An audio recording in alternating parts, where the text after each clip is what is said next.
6. Guanyin, attending the banquet, inquires into the cause. The little sage, exerting his power, subdues the great sage. For the moment, we shall not tell you about the siege of the gods or the great sage at rest. We speak instead of the great compassionate deliverer, the efficacious Bodhisattva Guanyin from the Potalaka mountain of the South Sea. Invited by the Lady Queen Mother to attend the grand festival of immortal peaches, she arrived at the treasure chamber of the Jasper Pool with her senior disciple, Huyan. There they found the whole place desolate and the banquet tables in utter disarray. Although several members of the heavenly pantheon were present, none was seated. Instead, they were all engaged in vigorous exchanges and discussions. After the Bodhisattva had greeted the various deities, they told her what had occurred. "Since there will be no festival," said the Bodhisattva, "nor any raising of cups, all of you might as well come with this humble cleric to see the Jade Emperor." The gods followed her gladly, and they went to the entrance to the Hall of Perfect Light. There the Bodhisattva was met by the 4 celestial masters and the immortal of naked feet, who recounted how the celestial soldiers, ordered by an enraged Jade Emperor to capture the monster, had not yet returned. The Bodhisattva said, "I would like to have an audience with the Jade Emperor. May I trouble one of you to announce my arrival?" The heavenly preceptor, Qiu Hongji, went at once into the treasure hall of divine mists, and, having made his report, invited Guanyin to enter. Laozi then took the upper seat with the emperor, while the Lady Queen Mother was in attendance behind the throne. The Bodhisattva led the crowd inside. After paying homage to the Jade Emperor, they also saluted Laozi and the Queen Mother. When each of them was seated, she asked, "How is the grand festival of immortal peaches?" "Every year when the festival has been given," said the Jade Emperor, "we have thoroughly enjoyed ourselves. This year it has been completely ruined by a baneful monkey, leaving us with nothing but an invitation to disappointment." "Where did this baneful monkey come from?" asked the Bodhisattva. "He was born of a stone egg on top of the flower fruit mountain of the Aulai country of the East Purva Videha continent," said the Jade Emperor. "At the moment of his birth, 2 beams of golden light flashed immediately from his eyes, reaching as far as the palace of the Polestar. We did not think much of that, but he later became a monster, subduing the dragon and taming the tiger, as well as eradicating his name from the register of death. When the dragon kings and the kings of the underworld brought the matter to our attention, we wanted to capture him. The Star of Long Life, however, observed that all the beings of the 3 regions that possessed the 9 apertures could attain immortality. We therefore decided to educate and nurture the talented monkey, and summoned him to the region above. He was appointed to the post of Baimon at the imperial stables, but, taking offense at the lowliness of his position, he left heaven in rebellion. We then sent Devaraja Li and Prince Na to ask for his submission by proclaiming a decree of pacification. He was brought again to the region above and was appointed the great sage, equal to heaven, a rank without compensation. Since he had nothing to do but to wander east and west, we feared that he might cause further trouble.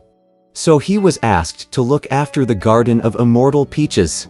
But he broke the law and ate all the large peaches from the oldest trees. By then, the banquet was about to be given. As a person without salary he was, of course, not invited. Nonetheless, he plotted to deceive the immortal of naked feet and managed to sneak into the banquet by assuming the immortal's appearance. He finished off all the divine wine and food, after which he also stole Laozi's elixir, and took away a considerable quantity of imperial wine for the enjoyment of his mountain monkeys. Our mind has been sorely vexed by this, and we therefore sent 100,000 celestial soldiers with cosmic nets to capture him. We haven't yet received today's report on how the battle is faring." When the Bodhisattva heard this, she said to disciple Huyan, "You must leave heaven at once, go down to the flower fruit mountain, and inquire into the military situation. If the enemy is engaged, you can lend your assistance. In any event, you must bring back a factual report." The disciple Huyan straightened out his attire and mounted the cloud to leave the palace, an iron rod in his hand.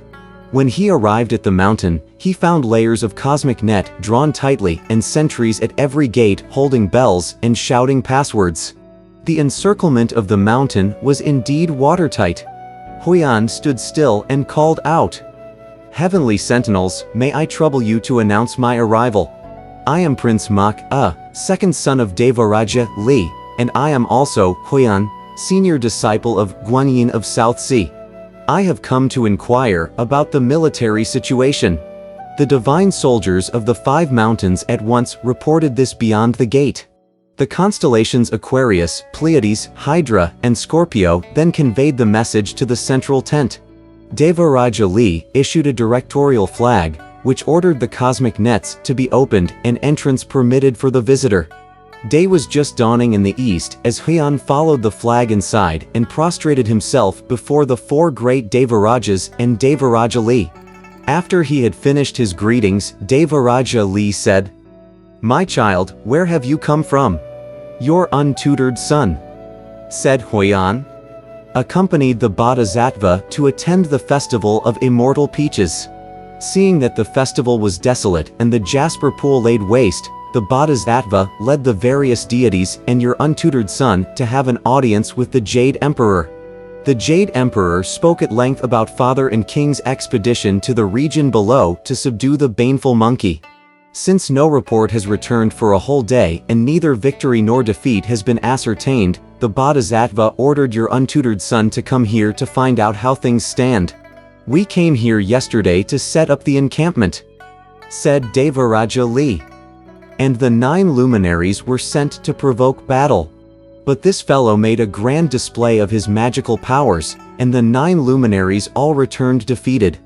After that, I led the troops personally to confront him, and the fellow also brought his forces into formation.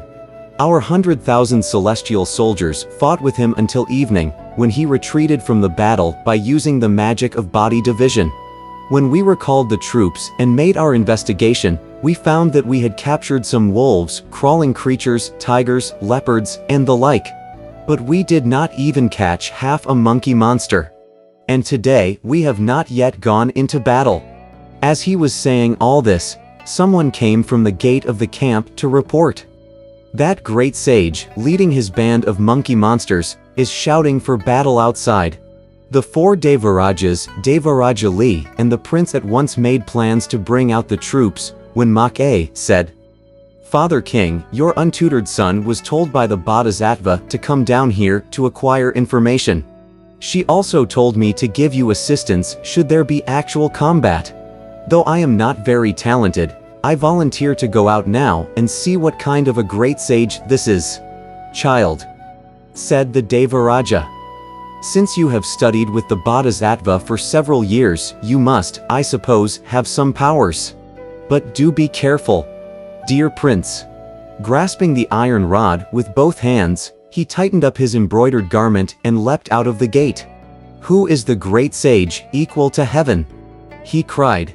Holding high his compliant rod, the great sage answered, "None other than Old Monkey here. Who are you that you dare question me? I am Mak-a, the second prince of Devaraja Li," said Mak-sa. "At present I am also the disciple of Bodhisattva Guanyin, a defender of the faith before her treasure throne. And my religious name is Huyan. Why have you left your religious training at South Sea and come here to see me?"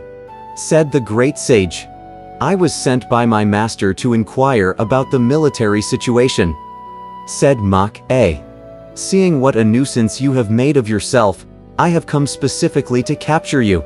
"You dare to talk so big," said the great sage. "But don't run away. Have a taste of Old Monkey's rod." Mak-a was not at all frightened and met his opponent squarely with his own iron rod.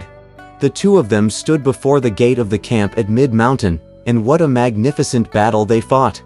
Though one rod is pitted against another, the iron's quite different. Though this weapon couples with the other, the persons are not the same. This one's called the Great Sage, a wayward primordial god. The other is Guanyin's disciple, a true hero and proud. The all-iron rod has been pounded 1,000 times. made by 6 gods of darkness and 6 gods of light. The compliant rod sets the depth of heaven's river, a thing divine ruling the oceans with magic might. The two of them in meeting have found their match. Back and forth they battle in endless rounds. From this one the rod of stealthy hands, savage and fierce, around the waist stabs and jabs swiftly as the wind. From the other the rod, doubling as a spear, driving and relentless, lets up not a moment its parrying left and right. On this side the banners flare and flutter, on the other the war drums roll and rattle. 10,000 celestial fighters circle round and round. The monkey monsters of a whole cave stand in rows and rows. Weird fog and dark cloud spread throughout the earth. The fume and smoke of battle reach even heaven's home. Yesterday's battle was something to behold. Still more violent is the contest today. Envy the truly able Monkey King. Mach is beaten, he is fleeing for life.